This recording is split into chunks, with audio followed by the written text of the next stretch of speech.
going to call to order the Fort Wayne Public Transportation Corporation Board of Directors meeting for Thursday, February 19th.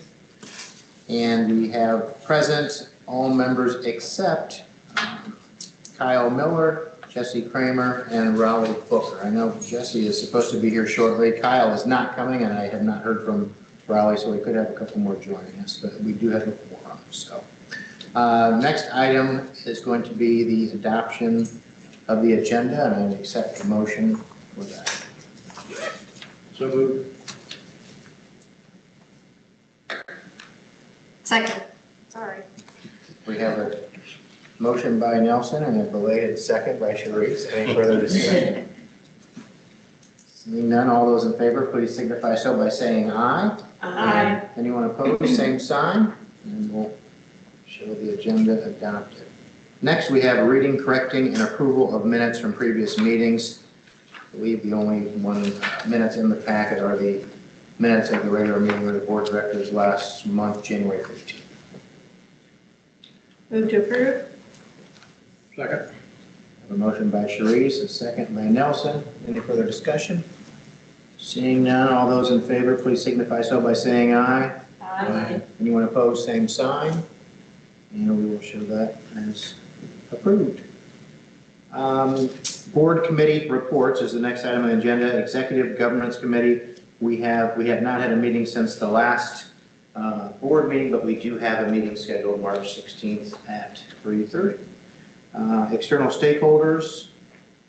Jesse is not here, but We are scheduled to be, I think, On the 11th. 11th. The 11th will be our first meeting of the year. March 11th. Okay. All right. Performance oversight and monitoring. Nelson. We've not met since our last board meeting. Next meeting is May 11th. Planning and Development Committee. Sharice. Our next meeting is February 24th. We have not met. And Transit Planning Committee. John. TPC met on February 9th, and I included in the packet this month an interesting report that was shared at the committee. It's a report about bus stop accessibility. And so back in 2019, NERC, the planning authority, and Citilink conducted an assessment of our 1,124 bus stops and found that approximately 400 of them didn't fully comply with ADA. And so this report shows progress since that time. Since then, and working closely with the city and with private property owners like Bowen Health, the Turnstone Center, and the League, we've been able to make improvements to 100 of those 400 bus stops. And so the next step will be to reevaluate the stops once we finalize all of our service changes later this year. And we'll continue the work of improving accessibility one bus stop at a time as funds become available. I'll also add that it occurred to me that every other month the TPC has minutes, and I think I'll just start including them in the packet for your information so that you can see what that committee is doing. Thank you. Sounds like good progress on the bus stops. Hopefully that continues. I have a question. Sure. What was the repairs that you were doing to those stops to make it accessible? Sure, it varies by the stop. A lot of the changes included like sidewalk improvements, adding a landing pad so that a person in a wheelchair could get from the sidewalk to the bus. In some cases, it was adding a shelter. Much of the work was done in cooperation with the city. So as the city would make street and sidewalk improvements, they're really doing a great job these days of bringing us to the table so that we can work with them on that infrastructure. And then they include the cost in their project. So it's been a good partnership. Sounds like it. Thank you.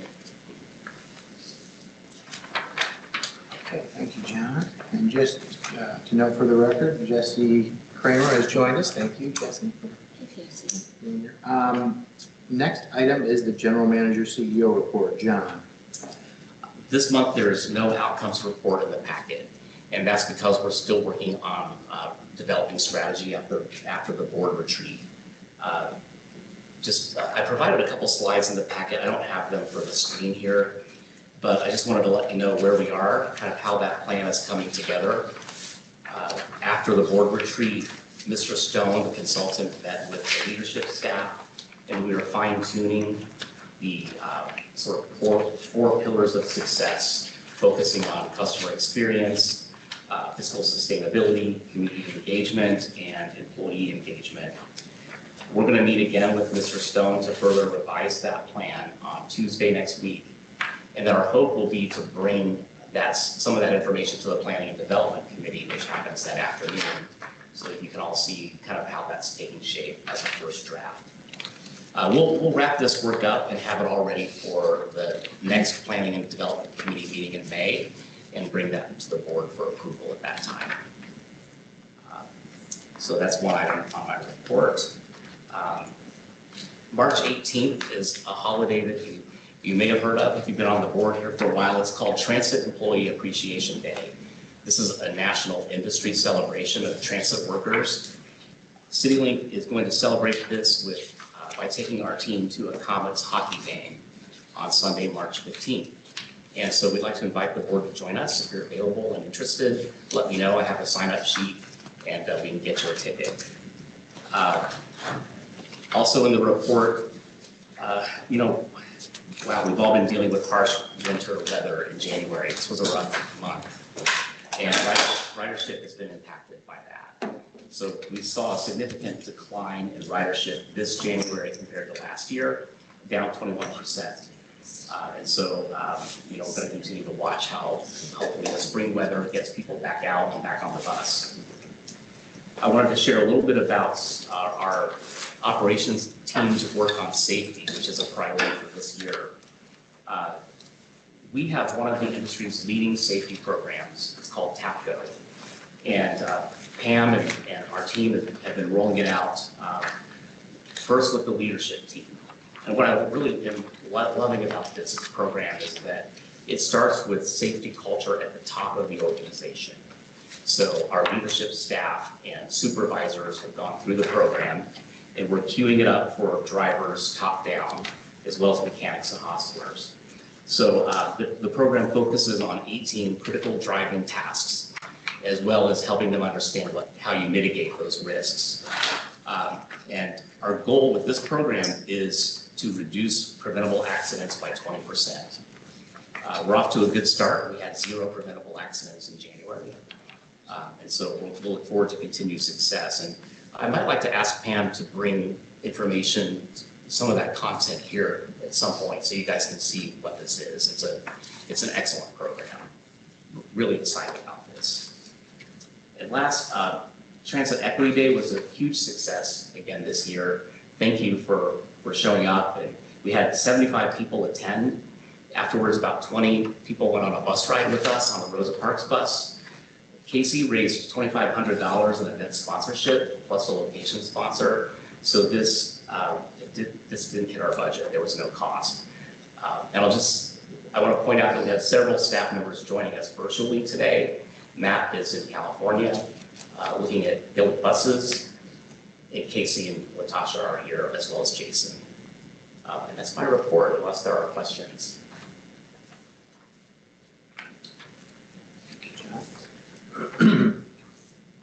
Also, I just want to reflect that Raleigh is arrived, so we only have one person missing, being Kyle. So thank you.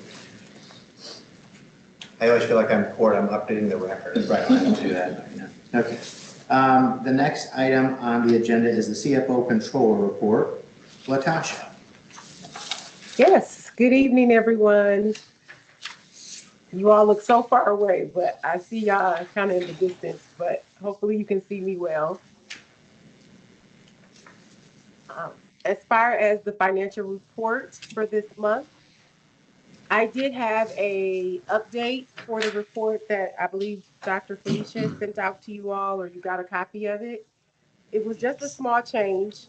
So most of the numbers are still consistent to the board packet. It was just the total operating expenses was a change in the variance, comparing the actual to the budget. So I did want to update that for you all. For January, just some highlights. We did have a good month as far as we did operate within the budget, and the net earnings are positive before unbudgeted items. total expenses was 1.5 million, which was about 100,000 less than the total budgeted expense of 1.6 million. And one thing I do want to note about the budget on this monthly report, this is the budget that was approved by the city, and that was before the VIA contract. I know John put in the packet, and I believe he discussed last month that we are going to be going for a budget amendment very in the near future. We just wanted to capture some of the current year impacts before we did that. As far as cost savings, some of the cost savings that we incurred, mostly due to the outsourcing the access services, was the wages, the fringes, and the fuel. We also did experience some timing variances for professional services and the capital projects. At this point, we have not spent that much for capital projects, less than 10,000. But as those hybrid buses come, hopefully as scheduled next month, you will see some more capital expenses there. As far as our total expenses, when we compare to the prior year, we are almost consistent to the prior year when it comes to total expenses. And that's mostly due to the access outsourcing, but it's also that is offset by some lower wages and fringes, materials and supplies, and professional services. When it comes to our revenue, we were at 1.57 million, which was short of the budget, just short of the budget. And that's just mostly due that we had lower operating and capital expenses than we expected. Also, we did experience lower ridership. You might have saw that in the packet this month compared to last year. And so that did bring our operating revenue down. As far as comparing to the prior year, we do have higher overall revenues than the prior year, just slightly about 2%. And that's due to the lease revenue that we are getting from Tidewater, the new contract, offset by, as I already said, the lower ridership. And with that, I think that is most of the highlights from the packet. Our cash, just one last thing, our cash at the end of January was at 3.9 million, which is about 2 months of operating expenses. Are there any questions on the packet this month? And if not, I will transition to the transmittals.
I have a question about the bus stop signs and stickers. What exactly is that?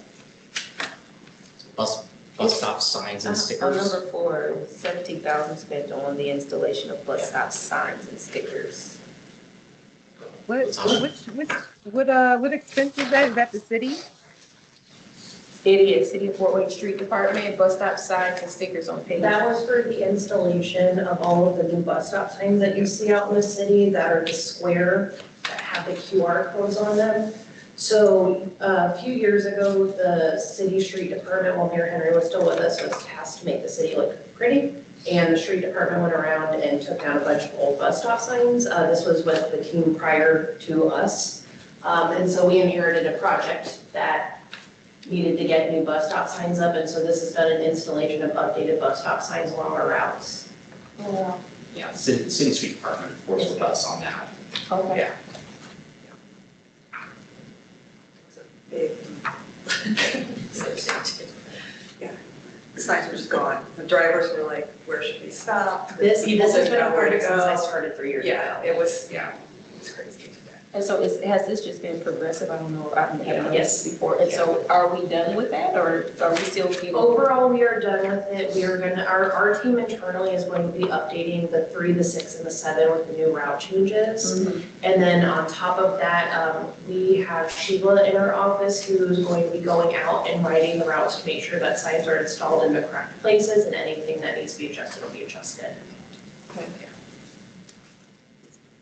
It's been a long run, and it's been wonderful for riders and passengers alike, because now everyone knows where the bus stop should be. Okay. Yeah. I was just wondering if this tied in at all to some of the marketing that needs to be done to let people know Yeah. about the Yeah. routes that we aren't doing and changes, but Yeah, we can speak to that. I know Casey's on the call as well, and so I know when we have the opportunity, maybe she can share a little bit about the plan. okay, Maybe we can do that in the board comments and questions. okay, thank you.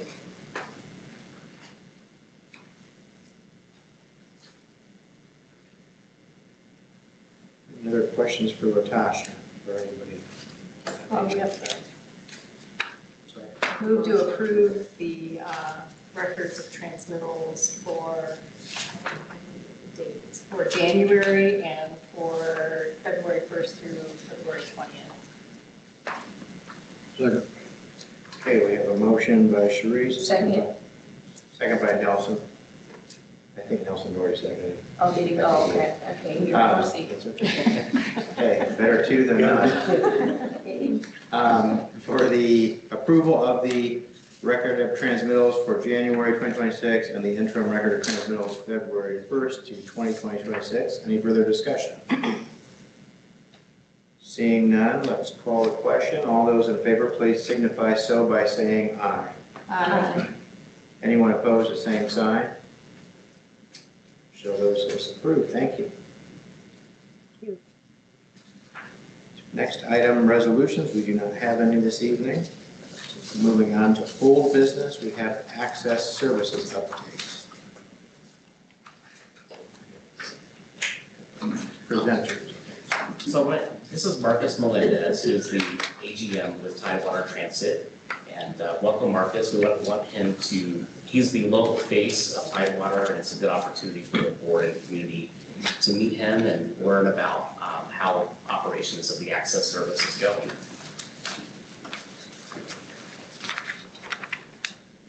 Good evening, everyone. Like John mentioned, my name is Marcus Melendez, local here in Fort Wayne. Grew up in Chicago, so a local Midwesterner. So I'm not worried about where I built for it. So great to be here today just to talk a little bit more about VIA, Tidewater, what we're really bringing to the service and what it's looked like so far. So for the presentation, we took a few slides from the community engagement events that we had recently this past week. And we had my partner Joelle join in, who's our community engagement manager, to really connect with all the riders and the different facilities that we support with our services on access.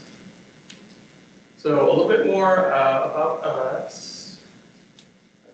I need your help, Junior. There we go, cool.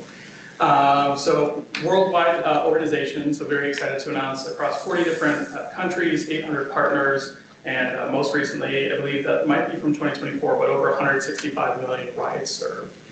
So very experienced within this industry and industry leading in a lot of things, not just from the technical aspect with our software, but also how we really support operations on the operational side. Next one. So over 100 public transit services worldwide. One of the things that we really hang our hat on, and I know it's important to Citilink as well, is really driving that safety record. So we're seeing 35% lower accident rate versus that FTA average with our services. Have over 5,000 drivers globally and 6 million miles every single month. I know this was a topic during one of the last board meetings, and I want to provide a little bit of clarification on some of the different vehicle types that we can really expect within our services for Citilink Access. So everyone's familiar with our buses. Picture in the middle is an example of our independent contractors that we use to help fill in some of those coverage gaps. So they're great for our ambulatory riders. We don't have any independent contractors at the moment that have wheelchair accessible vehicles. But between the support of our independent contractors as well as the buses, it really helps protect the rider experience as well as on-time pickup percentage. On the third, that's our taxi service through a local company called AS Reliable. I know it was utilized earlier on, anytime that we didn't have the driver to be able to cover some of those gaps. But very excited to announce that we've pretty much eliminated them and keep them only as an emergency option if we can't happen to find a ride for that rider. So overall, since launch, we've had 15 drivers hired and onboarded. About half our staff is already previously Citilink drivers, so very excited to be able to keep that experience and knowledge in-house with our team and help them be able to train some of our newer drivers that started in December. We've got about 337 total hours of driver training, so it's very inclusive to make sure that they're ready and prepared for anything that they'll be facing within our services, and really take it to that next level is what we're looking for. So it's not just making sure our riders get from A to B safely, but also having that true service experience. And then we've got 17 total vehicles inflated and outfitted with Samsara cameras, which are technological devices that help track and monitor a lot of our driving, mileage, fuel usage, the whole shebang. So pretty cool. We have 4 more that arrived recently this past week, and plans to install those hopefully by end of February, latest mid-March. So then our entire fleet will be outfitted with those devices. Just have like driving scores and like if people are running stoplights and all that kind of stuff and you get dinged for it like that? Yes, Yeah. yes. Samsara has the capability to be able to track all of that. Yeah. So, yeah, super informative. I know in other markets when they use it, whether it's independent contractors or within buses, all those reports, they get automated directly to the general manager. We're able to share some of that stuff, but also immediate feedback for the drivers. So I know there's auditory feedback if they're speeding over a certain limit for I think 15 seconds. So it's really in the moment to let you know, hey, we need to course correct some of the behavior that we're seeing with the driver. And does it also, from a camera perspective, shoot back into the car? It does, yeah. So here's a little bit more information from an operational perspective and metrics. I know the slide is a little bit busy, but what everyone really want to look for is we're going to start left to right as far as this diagram right here. So this is comparing the first 28 days of service when we launched on December 15th through January 17th.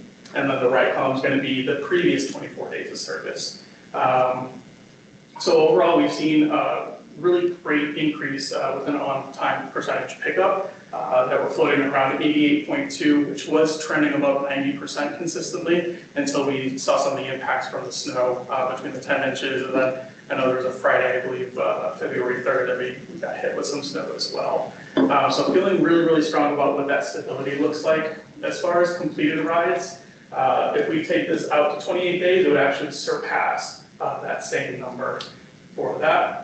This is one of the most important ones that I was referencing before from our taxi service, our external provider. Again, using that only in emergencies going forward. So for the first 28 days, we saw 234 total rides that were booked through that taxi service.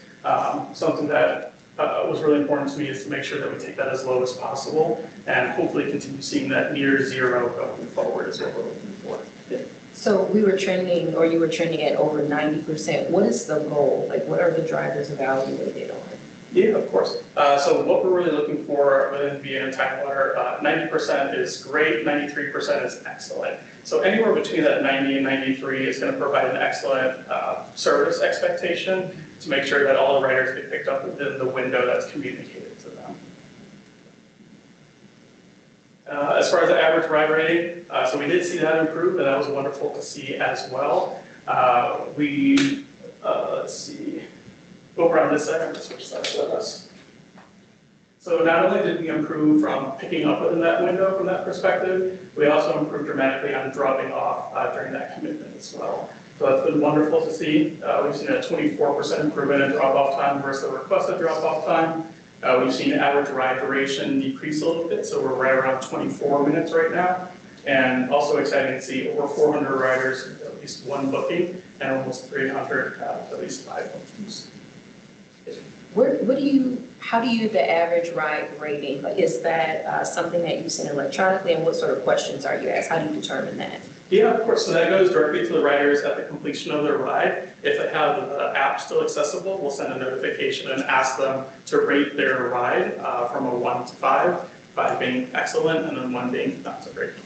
So nothing specific, just one to 5? As far as I understand, yeah. Okay. I can definitely look into it and follow up with you. And then I would just be curious to see how many people actually do that. Like, what is the percentage of people who actually? Sure. Yeah, so for that percentage, it's right around 5% that actually commit to completing that survey. I didn't quite understood the ride completed by external partners part.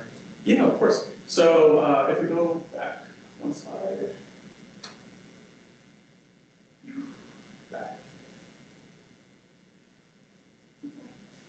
There we go. Go back. No, one more. There we go. All right, so we've got our traditional buses for access, we have our independent contractors, and then we have a third-party taxi service. Okay. So that's what we were utilizing when we didn't have enough driver headcount for independent contractors or for our typical buses. Okay. So if we're full to capacity, hey, it's an emergency, we outsource some of those rides. So it sounds like you recently want to see that go down? We want to see that So go down. you're handling it with your existing workforce? Correct. And just from familiarity as well, a lot of our riders are very familiar and comfortable with the buses, so that's what we want. Yes. Mm-hmm. I have a question. Sure. How do you select the external companies that you work for or drivers? I don't have the exact criteria for the taxi service that we have a contract with, but I could definitely follow up with you. Even the one in the middle? Yep, so the middle are independent contractors, so those are the ones that get vetted through us, so they go through a full interview, drug and alcohol testing, extensive training as well, background checks to make sure that they're actually ready to be put into service and meet our expectations. So is there a website that someone can actually apply to be one of the drivers, or? I believe it's posted on Indeed, usually, but I could definitely follow up. I'm asking a question. Sure. But they're using your vehicles and not their own. They're using their own They're vehicles. using their own Yep, vehicles. and we provide the Citilink access magnets that go on both sides of the vehicles. I have a question. How are they identified as independent contractors as opposed to employees because they're using their vehicle? Or there's no regularity with the scheduling? I'm not sure I can provide a full answer. Is there any way we can connect after? Yeah, absolutely. Okay, I'll be able to follow up for you. Sarge probably has the detail on that. Yeah. Yeah.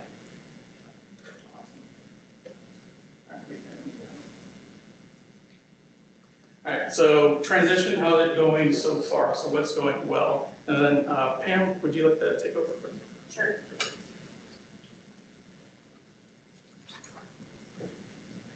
So Jason and I got together and brainstormed because we're the ones that have been working mainly with Marcus on the operational service and the maintenance side of the contract. So what we have found is going well is they were able to fully staff their drivers.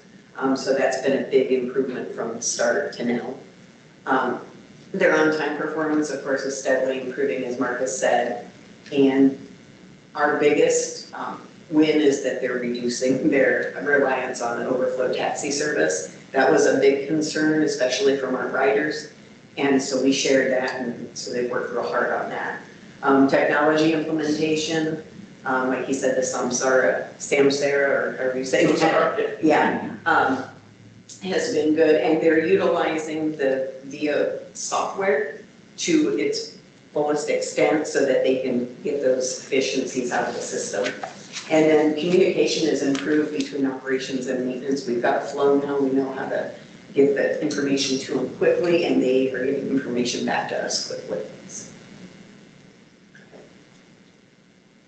Okay, so then we also looked at opportunities for improvement, and I'm gonna go back and forth with Marcus because they came up with the improvement work stream. So opportunities for improvement from our standpoint is customer communication and support consistency, and partner and rider education post-transition.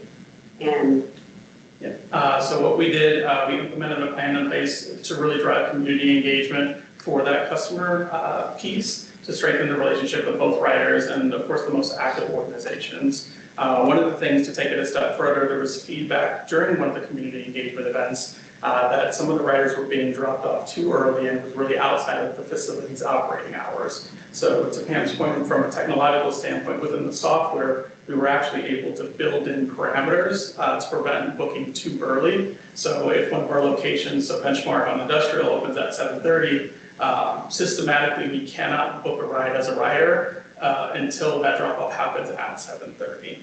So that really helps prevent anybody arriving too early, especially if there's nobody at the facility, but also from an on-time performance perspective, because we have that driver stay with the rider until the building opens. That could have implications further along that route where you have 4 to 12 other riders who are now delayed from that one person who arrived a little bit too early. So this went into effect pretty recently within the last few days. It doesn't take effect for anything that's been booked already, but it'll prevent it from being booked going forward in the next couple of weeks. So very excited about that.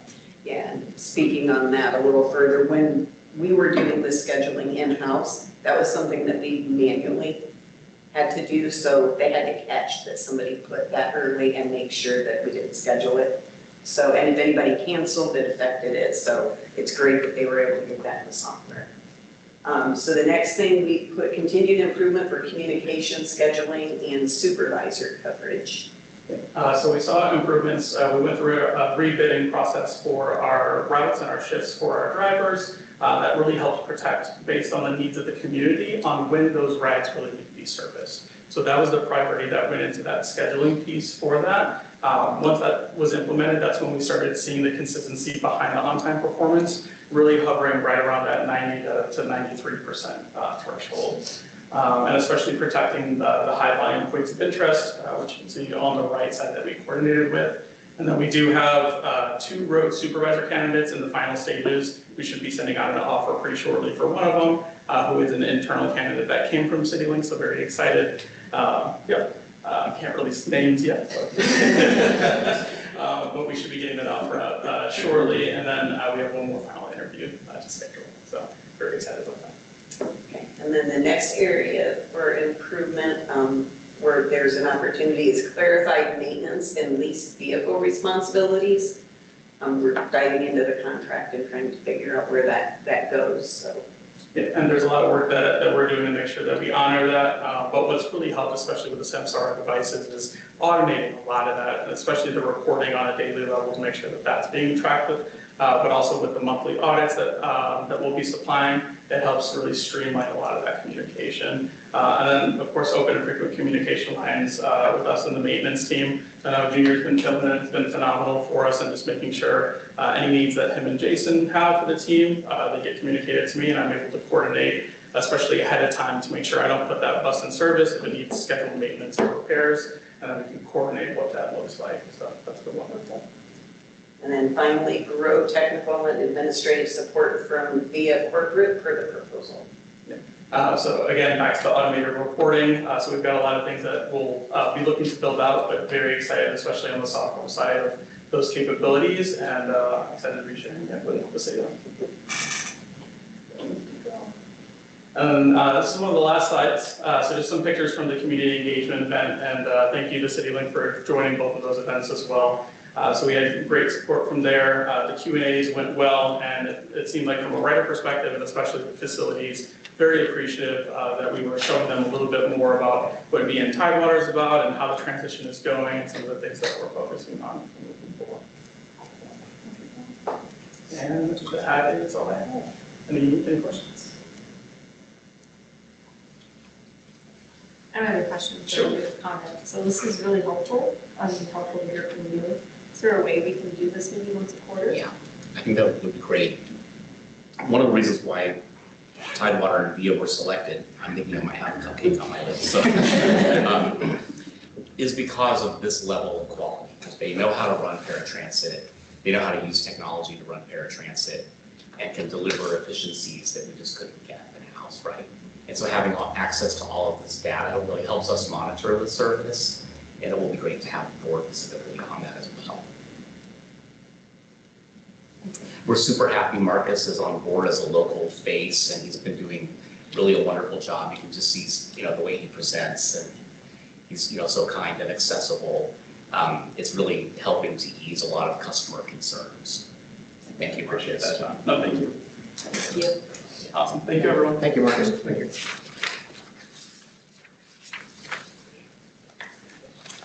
Okay, next item is under old business is the board committees for 2026. They are in the packet a ways back. I think I touched base with everybody as to that. I'll just review them quickly. So executive governance, that's always traditionally the chair, vice chair, and secretary. So Sharice and Raleigh and I are on that one, and I'm the chair.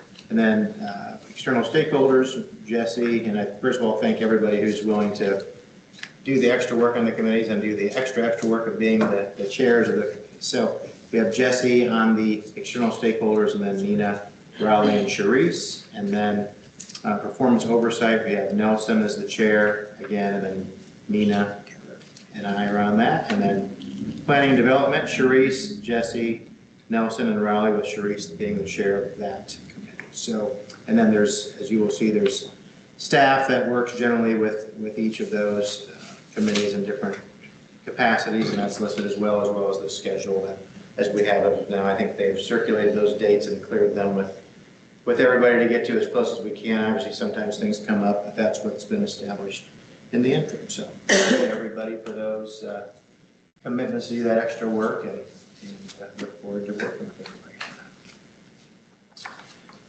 on that. New business, we have the authorization of Parkview RMC service changes. And While we're ramping up for that, can we get this maybe emailed out separately? So we can keep it. I know it's in the packet, but Yeah. it's easier. Sorry. Get back to you. Thank you. Okay, so what I'm gonna walk you through today is a proposed consolidation of, go back up a little bit, Casey. The proposed consolidation of the Medlink and the 21 Glenbrook DuPont route. So this is to improve efficiency while protecting key access areas along the DuPont corridor. So we looked at data, we worked closely with Parkview and designed this in a way so that it'll balance financial sustainability along with community access. So when we look at the performance data, both of these routes are underutilized. It's kind of hard to see on the screen here, but they're the bottom two routes for average passengers per hour. They're almost always at the bottom. If they're not at the very bottom, they're in the bottom three. So given our long-term financial sustainability goals, we have to continuously evaluate routes and try to make improvements where we can. And so this also gave us an opportunity to sit down with Parkview and combine those routes to make it more efficient for them. And they were more than willing to collaborate on redesigning it. So our goal is straightforward. We're gonna merge the two underutilized routes for cost efficiency while maintaining access to medical, residential, and retail destinations. So this change improved access to PRMC, community corrections, jobs, food, retail, and essential services along DuPont and Lima Road. So we were very intentional about reducing duplication of while preserving stops. And operational efficiencies will improve, but access remains strong. And so that balance was really important throughout this whole process. Go ahead and flip to the next slide. Okay, so our partnership with Parkview, we engaged with Parkview early into this discussion. They were involved in the redesign and have signed a 17-month agreement through July 1st of 2027. That extends the time frame and allows us to, review the service, make sure it's working, and make adjustments if we need to. And it also allows cost savings for both us and Parkview. So financial impact, Citilink will save approximately $341,000 in annual savings, and Parkview will see about $50,000 in annual savings. Parkview is also getting increased service hours, so we will be going there during all of our service hours instead of just 8 to 5. And we eliminate those, or we achieve those savings without eliminating service. So our current route is here in the purple. And this is the current, this is 21, and this is the Medlink route. They run parallel, but the alternate stops from the 21 overlap a lot of other routes.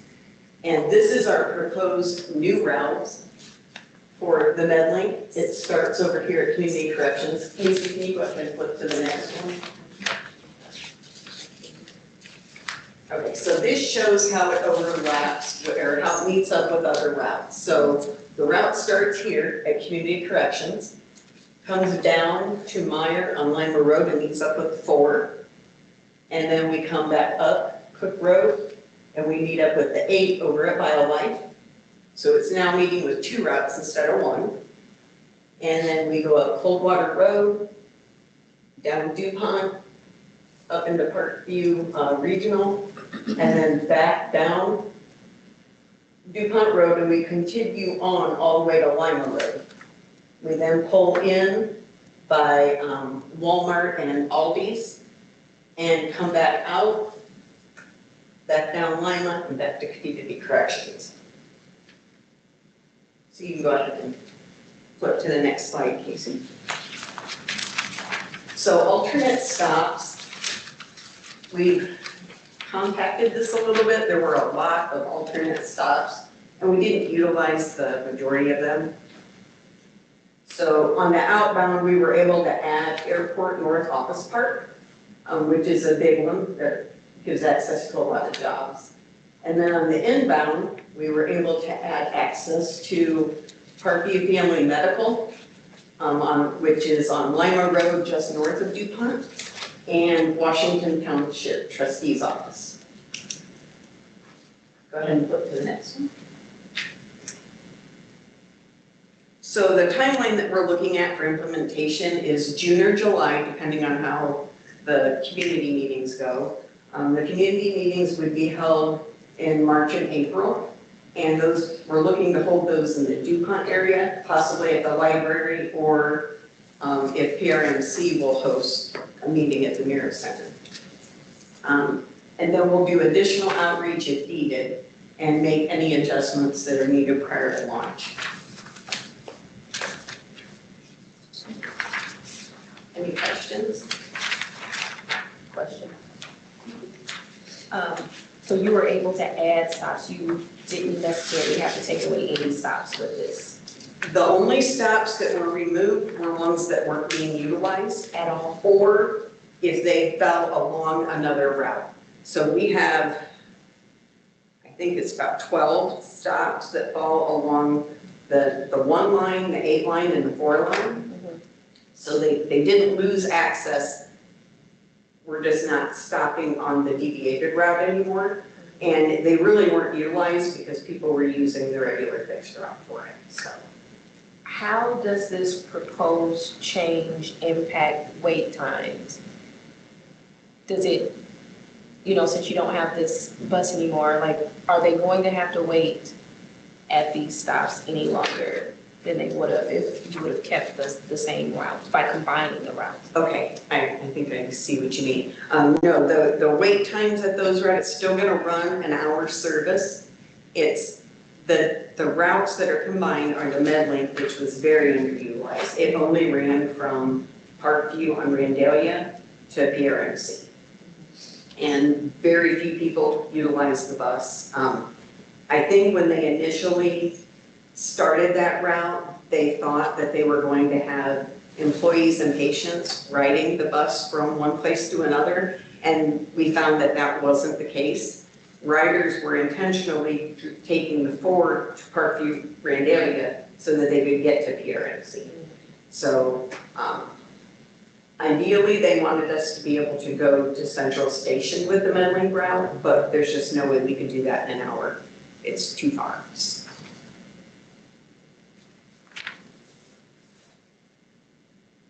Well, I'm thrilled that you guys have worked this out. This is on my top 10 wish list items. Yes. So thank you. And thanks, I know Matt probably put a lot of work in on figuring out the planning, mapping side of this. So I think this is great. You've got 2 points of transfer where people can get downtown, which I think is great. I'm thrilled.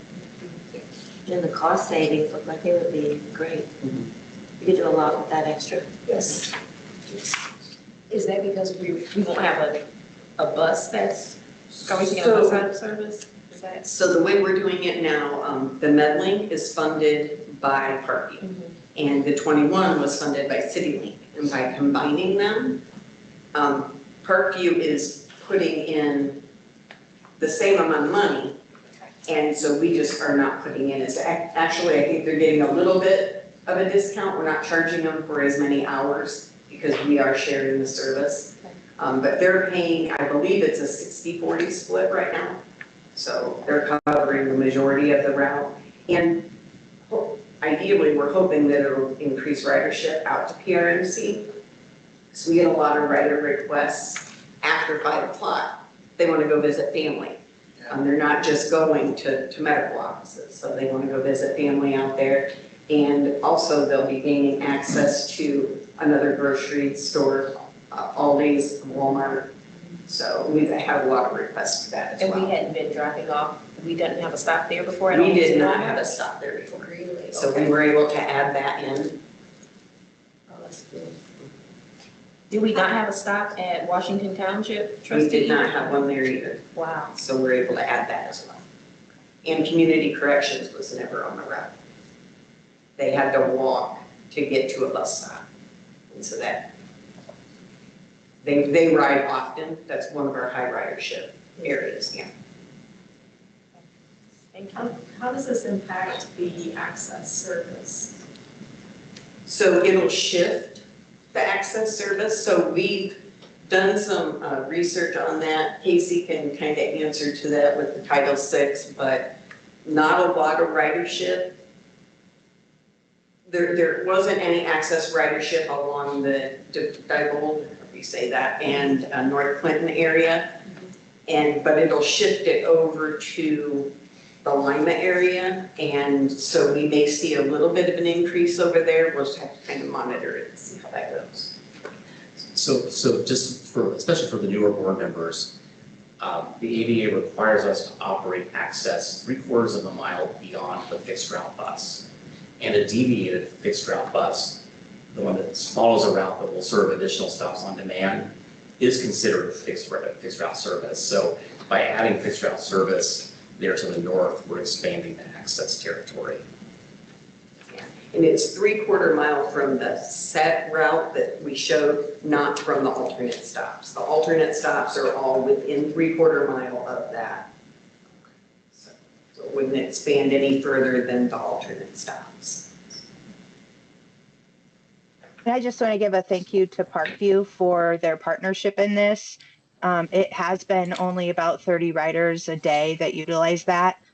They really get almost no ROI out of it, and they've done it really out of because they think it's the right thing to do. And I'm especially grateful to operations that they've been able to put forward a proposal that I think I can sell and take to the community with higher ridership and get other people to come on board as well. So I just wanted to say thanks for all the efforts because Parkview's been hoping for this. I know we have too, so thank you.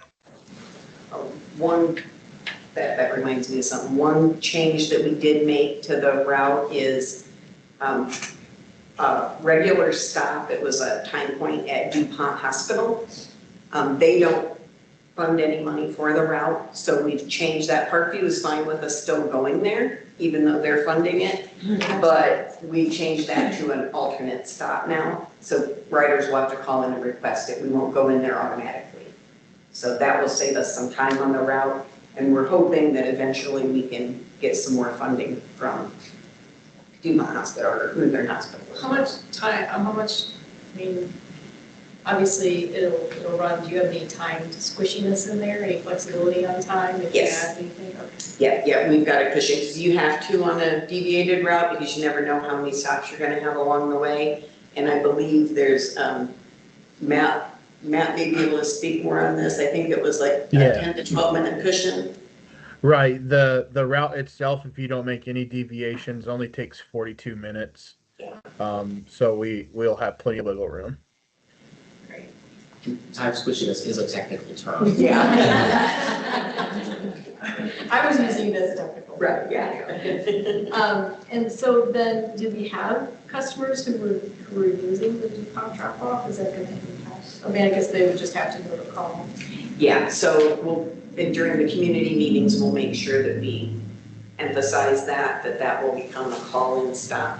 And riders do utilize it, but they don't get on there every hour.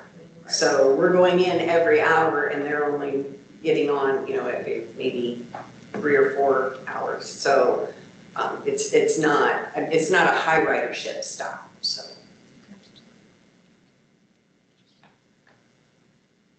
I just don't know. What do you do with the extra 18 minutes? Like it's a perfect Well, route. you want that cushion for the deviation stops because it will take time to get in and out of those places. Yeah. Yes, you will have deviated stops every hour. So we just have that. If they don't go in anywhere else, they have 18 minutes. That allows them time to go into the stops they have. Yeah. I would say on average, the drivers are probably going into at least 5 to 6 stops per hour, possibly more depending on who's on the bus. And along with that, the remit, which is the planning application we use, it does give it pads the time to account for passengers taking too long to put the fare in and things like that. It does not pad the time enough, so it will take longer for us than the 42 minutes. So you have to keep that in mind as well. Our passengers get on, then remember they have to pay and have to rummage through their pockets to find their money or their card and things like that. So, or their phones might not work and they got to restart it and find the app again, things like that. So it's never actually takes 42 minutes. It's usually longer, or, for the routes we already have. It's also a high traffic area. So through DuPont Road and Lima Road. And some of the stops that used to be right-hand turns, we've had to find a way to make it a left-hand turn. So we've made sure that those are happening at traffic lights, so they may see more time sitting at traffic lights. And they do wait for the transfer time points, right? Yes. So where they will sit and they will wait if they're Yes. early, and I think the other bus will track where the bus is so that they can make the transfer points. So Yes. maybe that's where you were. That's what I was gonna ask, how many transfer points are there? Yeah, so there's 2. There's one at BioLife, and that would be from coming off the number 8 Glenbrook, and then there's one at Meyer on Lima Road, which is the number 4 Wells Ludwig. Yeah, so they'll sit there until they get their time, so they're not running too far ahead and missing by a year. Yeah, I was just wondering in my head, like how long does someone have to reasonably be like a time frame of them sitting at one location to get picked up the bus, but that answers my question. Yeah, those are the two main ones that are automatic pulling in, and then the community corrections will be an automatic stop.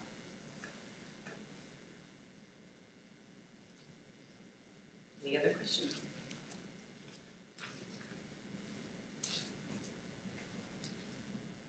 So we're looking for an authorization on this evening, or are we? I'm not sure why I was it's just an gonna say that, authorization. yeah. It says This- authorization, this is more just a discussion, correct? Yes, it was a discussion, That was we'll my have the understanding. community meetings, we'll Right. get any And then input later from on, that, and then we'll come back with a final. I thought that, so I want to make sure I wasn't missing my Yeah, cue no, here, so. you're good. Do you have a proposed effective date? I forgot to ask, or maybe you started. We'd like to implement it, June 1st, but we may have to push it out until July. Okay, thank you. Next item, I think, is an authorization request, and this is for summer youth pass sales. Casey. Yes, good evening. So every year we've done the summer youth passes. In the past year, we added summer youth passes to our token transit as well, so that we could have our youth use that digitally. Those sold and were the primary way that kids utilized the bus last year. It was really neat because we got to see, I think there was something like 730 scans. So we know that youth were hopping on board all throughout the summer. So the ask this year, we're bringing it forward just a little bit sooner because we've developed some partnerships with Fort Wayne Community Schools in their communications function, so we can get this out to families sooner and remind them a couple months. So the ask tonight is that we would authorize the Summer Youth Pass program again for 2026, incentivizing the digital tickets again at $25 for this summer, and for the paper passes, it would be $30. Casey, a question. Do you have the effective dates that the pass is valid? I just realized I meant to look that up. It's the day after Fort Wayne Community Schools gets out, and then the day before Fort Wayne Community Schools goes back, so that they don't ever miss the time. They don't ever miss access to some food that Fort Wayne Community Schools helps provide, or kids could get on our bus to get to places like that. So school ends the 22nd, I believe. No, the 21st. 22nd is a reserve day. So it would be May 22nd, 2026 through, I believe, August 13th. And I'm verifying that right now. Does First anybody day of have any school this year is questions? August 12th, so it would be August 11th. Thank you, Jill. Welcome. Casey, is that for the entire summer, or is it that Yeah, 25? so it's a really good discount. Normally, a summer youth pass would be half of a monthly pass, or about $27 now. And so for the entire summer, which is about 8 to 10 weeks, instead of having 2 monthly passes, they get one. It's almost like the price of, I think it ends up being about 30 cents a day to be able to ride. Did you get a grant to offset the cost, or is Fort Wayne Community Schools providing some funding to offset the cost? No, we've never offset the cost in the past. The partnerships that we have are communications. So with the FACE Center, they have a distribution where they send out community information. And so we now include Citilink information every month, and it goes out to every parent that's on Parent Square, which is the tool that Fort Wayne Community Schools uses. So we will now have a better way to distribute that information to parents that could help access that. How many summer youth passes have been sold last year? Last year, I believe it was around 55. Okay. And that's grown. I think when I first started here, keep in mind that was we were just recovering from COVID, but we had sold, I believe, 22 passes. And so it has grown each year in utilization. I think it was last year we did a program with AmpLab. And so we were able to share information with them. And we know a few of those students ended up becoming bus riders through the summer. So I think there's a lot more utilization now with token transit. So I'm excited to see how it would grow again this year. And we'll have a couple extra months to advertise it.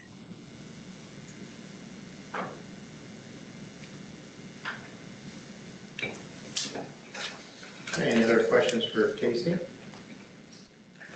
I guess I was just wondering then, overall, like, how much would the cost of the program then be for Citilink with respect to, I mean, we're giving out a discounted pass, right? So how much are we footing of the total, like, cost of that, I guess? I could work with Latasha to figure that out. I would say that my assumption would be that these are kids that are trying to get to jobs or trying to get to activities that may not otherwise do it without having this discounted pass. Yeah, Well, if I we mean, have could be. 55 passes, if they would have originally bought two and now they're only buying one, it's about $1,400. Okay, yeah. This is going to be a difficult measure because Citilink has offered us a discounted summer youth pass for Sure. decades or more. So we wouldn't really know what the market would have done if we didn't offer a discount pass. But we can calculate based upon the actual sales. Yeah. Well, the bonus to us too is the ridership, so Yeah. we get to count the ridership, so that has an advantage down the road for us in terms of, keeping our funding up and all of that. So there's a benefit on the ridership side for a nominal cost on the. Agreed. And there's also an added benefit to incentivize them using token transit outside of just the operations, but we can actually see where these kiddos are, like where the higher ridership is based on those ticket sales. So just summer youth passes, we can see, for example, okay, ridership is a lot higher at the mall or it's some of these different places. And we can learn then when we know that 10% of youth would ride if only they knew how, then we can figure out how do we work with those businesses to help build education or advertising. So I think that's one way that we'll use the data that we get from this system. Yeah, and I think that's smart. To the question that Raleigh was kind of asking, have we reached out and tried to establish any grant partner for this or someone who would fund this given the small size of the program? Yeah, we did. I got a small, I believe it was $500 from Strom Building Solutions. I think that was 2 years ago now. And that was to work with at the, I believe it was, oh man, I think it was one of the libraries. The details are escaping me now. It was But so we distribute it to, did I hear someone? Was that Jill? Casey, was at Pontiac. Thank you. I wanted to say Pontiac. So we worked with Pontiac, where that was one of the places that Fort Wayne Community Schools and Blessings in a Backpack were distributing lunches for students. And we knew that a majority of the students in that area, we asked the libraries who might need it the most, and they pointed us to that branch. And so we put $500 worth of that sponsorship, and we passed out those summer youth passes. So we could do that again. I think there's opportunities to look for sponsorships and funding all the time. So it's possible, even now that we're trying to authorize this a couple months sooner, that we could find a sponsorship yet this year, if that's something that the board would like me to spend my time with. I'd be glad to do that. I want to jump in there and say, let Casey and I have a conversation about that because I want to understand the capacity issue there. We need to be very strategic about pursuing sponsorships that bring the best value. And so It's $1,400. Yeah, right. That's your point. Exactly. Yeah. want to go for someone like DuPont who's Yeah. not helping with it. And Casey's right to bring up the sort of the balancing of time and capacity, because we're going to be working with the community, for example, to try to come up with longer term commitments on the scale of park use commitment. Sure. So really, that's where we would, but over the last year, Casey has received and secured $250,000 in various smaller scale grants, and so that has an impact. Yeah. So you're looking for a motion? Yes. Move to approve. Second. A motion by Sharice, a second by Raleigh. Any further discussion? Seeing none, all those in favor, please signify so by saying aye. Aye. Anyone opposed, same sign. Okay. Show that as authorized. Thank you, Casey. Thank you. Appreciate the support. Communications from the public, I don't believe there is any. Okay. Board of Directors open discussion. We want to talk a little bit about marketing for the route changes. Casey, I know you and Jill have been working on that. Do you want to present, or would you have the information to share? Yeah, I'm fine either way. So Jill's the closest to it. Let her do it. Yeah. Go for it, babe. Bear with me for 1 second. I'm going to pull up the note that I sent out to our internal team today. So while she's pulling that up, I'll just throw it real quick. We had 2 of our employees went out to the 3 routes that are changing and put signs up over the bus stop signs that say this bus stop is moving and on this date. So that people have 2 weeks notice that their bus stop is moving, has a QR code on it. They use that QR code and it takes them to the route shifts on our website. So those signs will stay up for 30 days after the route change, so people that aren't riding every day will see that if they go to a stop. And then we'll go through and remove the bus stop signs once the routes are moved. All right, so the first batch of collateral went out on February 9th, which gives us about a month, which is compliant with Title VI. So we started with, have 3 blog posts, multiple social media posts, rider alerts posted at Central Station with photos of the new maps, as well as the turn-by-turns on the route, so people can see specifically where the buses are going. All of this is also available on the website. Additionally, our social media consultant has been putting some ad spend from what we pay out of his retainer for the month to actually geo-target some of these posts towards Southeast Fort Wayne zip codes to help educate specifically, since that's where the route changes will be happening. We sent an email out to our community partners on Monday. We have an interior ad being printed that will be going on the buses Tuesday next week. So that'll also have a QR code that'll take them to the service changes. It has a couple bullet points that show what's changing with the routes. Nice and eye-catching, very bright, so it's going to catch a lot of attention with a captive audience of people on the bus. Our on-hold music has been updated, so if you call in and you get placed on hold at Citilink right now, the first message that you have is that there will be service route changes happening on March 2nd and directs them specifically where on the website it will be going.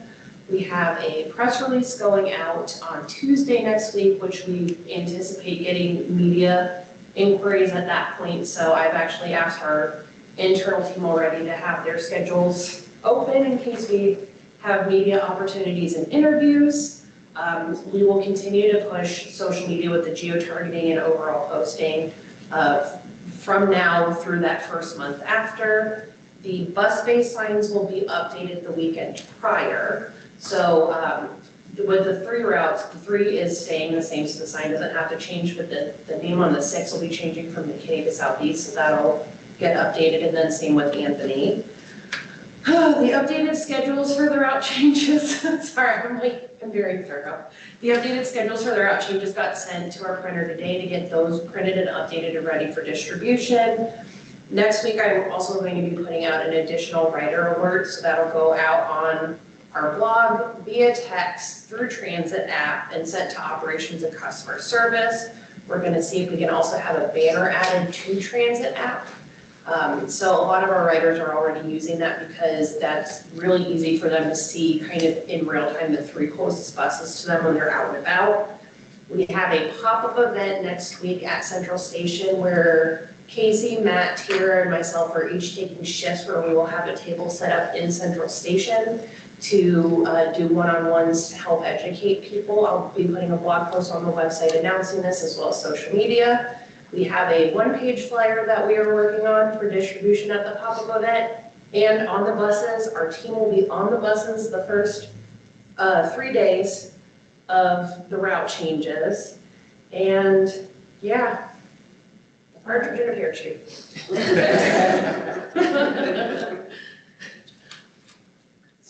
So we're really trying to make sure that we can educate people as much as humanly possible. We try to, we did this with fare increase too.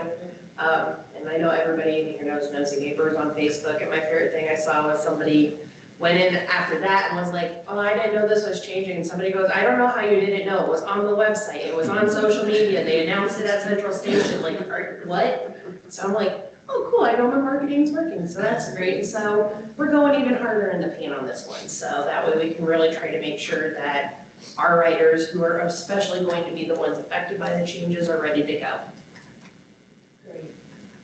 Thanks for all that. Thanks for letting me rattle. You asked the question, you better ready for the answer.